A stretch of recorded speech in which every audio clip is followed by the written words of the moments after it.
Good evening.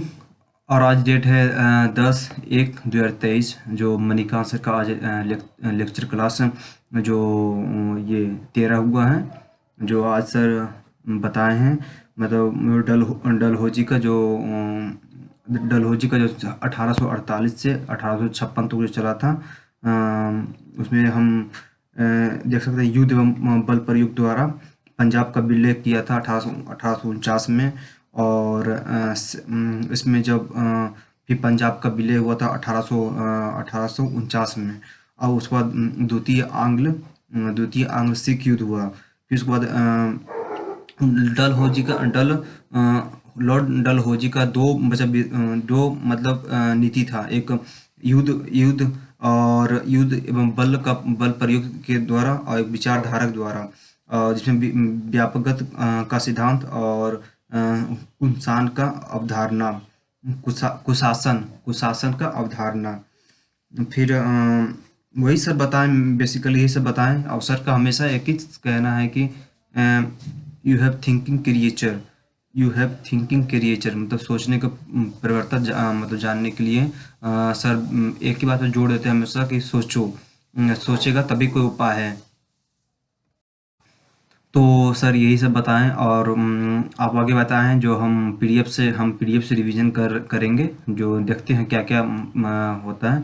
और मतलब ये 1773 में जब रेगुलेटिंग एक्ट, जब अधिनियम पास हुआ, तो उसका उसका क्या क्या कारण था, मतलब ये रेगुलेटिंग एक्ट लाने का क्या कारण था, तो हम जानते हैं।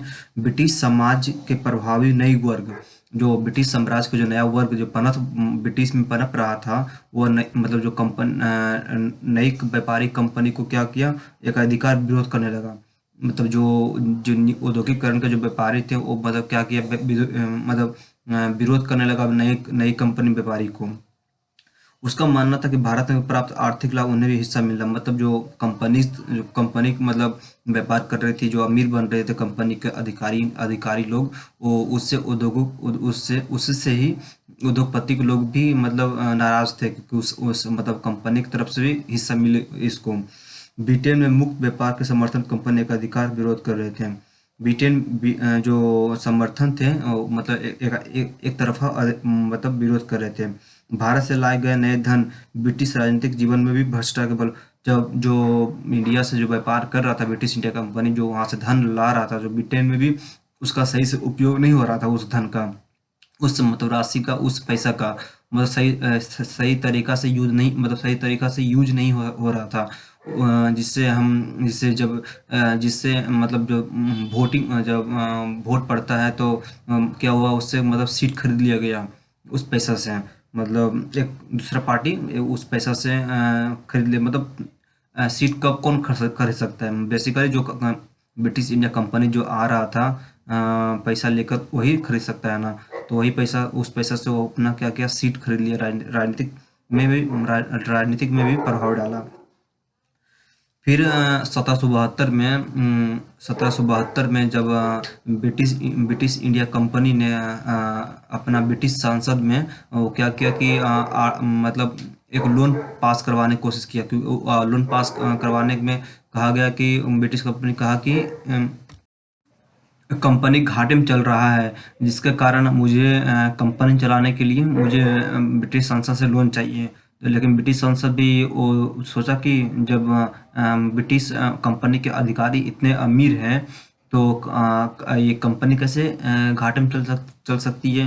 तो ब्रिटिश कंपनी ने दिमाग लगाया कि अगर सही में घाटे में चल रही कंपनी, तो ब्रिटिश जो कंपनी के अधिकारी वो कैसे अमीर हो सकते हैं। तो उसको उसको जानने के लिए, मतलब उसको कंपनी के पर रोक लगाने की, कंपनी पर मतलब एक तरह दबाव डालने के लिए मतलब ब्रिटिश सांसद ने ब्रिटिश कंपनी को अथी कर दिया। मतलब उसे एक उसे मतलब ये कर दिया, एक मतलब रिपोर्ट देने के लिए, उसे सालाना रिपोर्ट, मतलब सालाना रिपोर्ट देने के लिए उससे कितना मुनाफा हुआ, कितना निवेश हुआ, या कितना व्यापार में घाटा हुआ, या कितना मुनाफा हुआ, उससे एक रिपोर्ट देने के लिए पर साल, पर ईयर इसे रिपोर्ट देना था।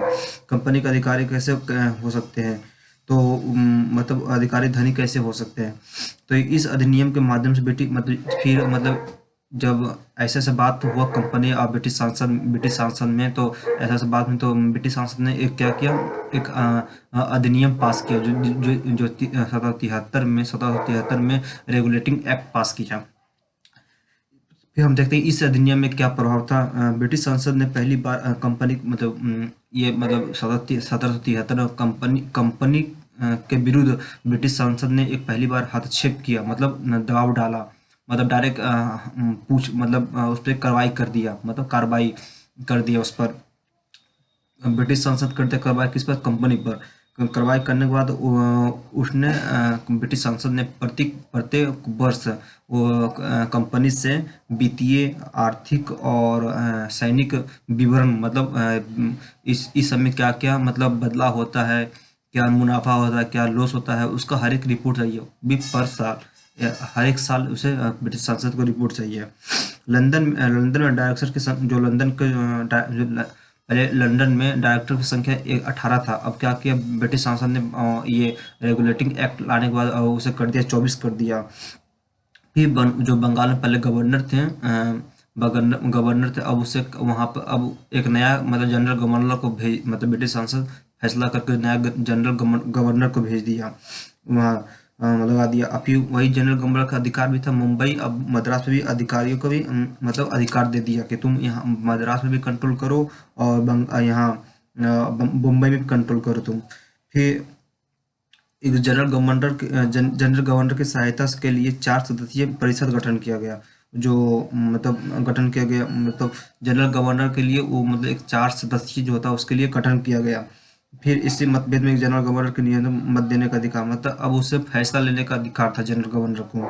फिर इस अधिकार के आधार पर कलकत्ता एवं सुप्रीम कोर्ट की स्थापना हुई, मतलब रेगुलेटिंग एक्ट के आधार पर ही कलकत्ता में जो था सुप्रीम कोर्ट का स्थापना हुआ, जो आज हाई कोर्ट है।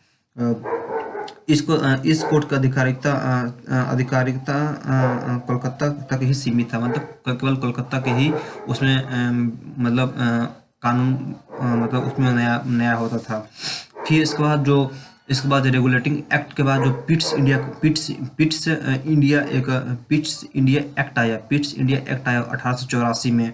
जो रेगुलेटिंग एक्ट जब आया था उसमें क्या कुछ गलती, उसमें बहुत सारा गलतियां था, तो उसी को सुधारने के लिए पिट्स इंडिया एक्ट जो 1784 में लागू किया। तो हम इसका उद्देश्य क्या था, इसका जब हम जानेंगे कि पिट्स इंडिया को मतलब बनाने के लिए क्या उद्देश्य था, कुछ कारण होगा तब ना पिट्स इंडिया आया एक्ट। इसका उद्देश्य रेगुलेटिंग अधिनियम को मतलब इसका में बेसिकली इसका जो इस कानून को बनने के लिए बेसिकली एक ही था कि ये रेगुलेटिंग एक्ट को मतलब सुधार करने के लिए हम ये इसलिए इस पिट्स एक्ट लाए हैं। तो भारत में ब्रिटिश कंपनी की गतिविधियां को संसद बेहतर जो पिट्स इंडिया था वो पहले था कि अपने मन मर्जी के अनुसार से वो मतलब व्यापार करता था, मुनाफा कमाता था, निवेश करता था कंपनी। लेकिन ये पिट्स इंडिया आया तो इस पर क्या हुआ, डायरेक्ट दबाव, अब कुछ भी करेगा कंपनी तो अब ब्रिटिश संसद परमिशन लेना पड़ेगा। उसको डायरेक्ट मतलब नियंत्रण करना चाहता था कंपनी को ब्रिटिश संसद। जरूरी भी था, अगर नहीं करता तो अपना मनमानी के अनुसार अपना काम करता, व्यापार करता। अब और भारत में जो व्यापार कर रहा था उसको डायरेक्ट ब्रिटिश कंपनी कहा था, इसलिए वो अपना उसको मनमाने रोकने के लिए ब्रिटिश संसद ने डायरेक्ट हस्तक्षेप कर दिया। फिर 1883 में पेरिस का संधि हुआ।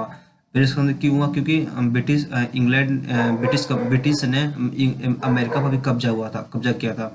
तो वहाँ से जब वहाँ से अमेरिका से हटने के बाद, जब अमेरिका को स्वतंत्रता मिलने के बाद वहाँ क्या किया कि ये हो गया, मतलब पेरिस की संधि हुआ, तब वो वहाँ से अमेरिका उसके हाथों से ब्रिटेन के हाथों से खोना पड़ा। फिर एक नए मतलब जब वहाँ अमेरिका में जब वहाँ से हटाया उसको, अमेरिका से हटाया ब्रिटेन को, तो अब क्या उस सोचा कि अब तो वहाँ मेरा जगह नहीं है, तो अब हम सोचे कि यहाँ अब इंडिया को अपना साम्राज्य बनाया जाए। इंडिया पर वो कब्जा करना चाह रहा था पूरी तरह से। फिर भारत में कंपनी के दोहरे नियंत्रण में रख दिया गया। जो कंपनी जो था वो इंडिया में मतलब दोहरे नियंत्रण में रखा गया था। कोर्ट ऑफ डायरेक्टर्स ऑफ मतलब हाँ, जो कंपनी था वो दो लोगों के लिए काम कर रहा था, एक कोर्ट ऑफ डायरेक्टर्स के लिए और कोर्ट ऑफ सांसद के लिए एक काम कर रहा था। जो वो कंपनी था जो दो लोगों के लिए काम कर रहा था, एक बोर्ड ऑफ डायरेक्टर्स के लिए और एक था और एक था कोर्ट ऑफ डायरेक्टर। दोनों के एक बोर्ड ऑफ कंट्रोल और एक कोर्ट ऑफ डायरेक्टर, ये दोनों के लिए काम करना पड़ता था। अब मतलब कंपनी को तो उसको उसके लिए कंपनी के लिए मतलब एक 6 सदस्यीय मतलब 6 सदस्यीय एक मतलब योजना बनाया गया। ब्रिटिश संसद में एक 6 सदस्यीय एक मतलब बनाया गया, एक संसदीय व्यवस्था बनाया। फिर जनरल गवर्नर की परिषद के सदस्यों की संख्या 4 से 3 कर दिया गया। जो जनरल गवर्नर था पहले जो 4 था, अब क्या किया उसे अब 3 में बदलाव कर दिया। बदलाव करने के बाद अब फिर मद्रास और मुंबई में ब्रिटिश क्षेत्रों के बंगाल के अधिरक्षण में आ गया। जब जनरल गवर्नर बना तो क्या हुआ था कि मद्रास और मुंबई ये दोनों हो गया बंगाल में मिल गया ये। फिर युद्ध कूटनीति और वित्तीय युद्ध कूटनीति कूटनीति और एवं वित्तीय मामले में क्षेत्रीय गवर्नर जनरल का सर्वोच्च स्थापित किया गया। फिर इसका जो महत्व क्या था, ये पिट्स इंडिया का महत्व भी था। पिट्स इंडिया का महत्व हम देख सकते हैं कि पिट्स इंडिया एक्ट ने बोर्ड ऑफ कंट्रोल के माध्यम से कंपनी की गतिविधियों पर प्रभावित नियंत्रण डाला। जो पिट्स इंडिया एक्ट था जो बोर्ड ऑफ कंट्रोल के थ्रू ही मतलब कंपनी पे जो मनमानी जो कर रहा था कंपनी उस पर नियंत्रण किया। फिर एक दृष्टि से बोर्ड ऑफ कंट्रोल जो 1858 में आया था, बोर्ड ऑफ कंट्रोल 1858 में भारत सचिव के पद पर पूर्वगामी बन गया। मद्रास और मुंबई के मामले में बंगाल की अधिकता स्पष्ट हुई। तो हम ये सब पिट्स इंडिया के बारे में हम देख लिए हैं। अब हम देखते हैं कि आगे क्या होता है।